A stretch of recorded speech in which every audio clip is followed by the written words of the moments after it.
তুরস্কের পশ্চিমাঞ্চলীয় ইজমির প্রদেশ ভয়াবহ দাবানলে পড়ছে। স্থানীয় সময় রবিবার ২৯ জুন সমুদ্র তীরবর্তী প্রদেশটির বনাঞ্চলে ছড়িয়ে পড়েছে আগুন। বাতাসের তীব্রতায় মুহূর্তেই আশেপাশের এলাকায় ছড়িয়ে পড়ে এই আগুন।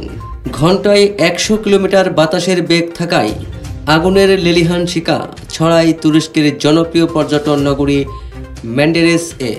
ফলে সাময়িকভাবে বন্ধ করে দেওয়া হয় ইজমির আন্তর্জাতিক বিমানবন্দর। জঙ্গলের কাছাকাছি ৬টি এলাকা থেকে বাসিন্দাদের সরিয়ে নিচ্ছে প্রশাসন। আগুন নিয়ন্ত্রণে আনতে কাজ করছে ১,০০০-এর বেশি ফায়ার সার্ভিস কর্মী। এছাড়া ১১টি বিমান ও ২৭টি হেলিকপ্টার থেকে ছিটানো হচ্ছে রাসায়নিক। দাবানলের প্রভাবে ব্যাপক ক্ষয়ক্ষতির আশঙ্কা করছে স্থানীয় কর্তৃপক্ষ।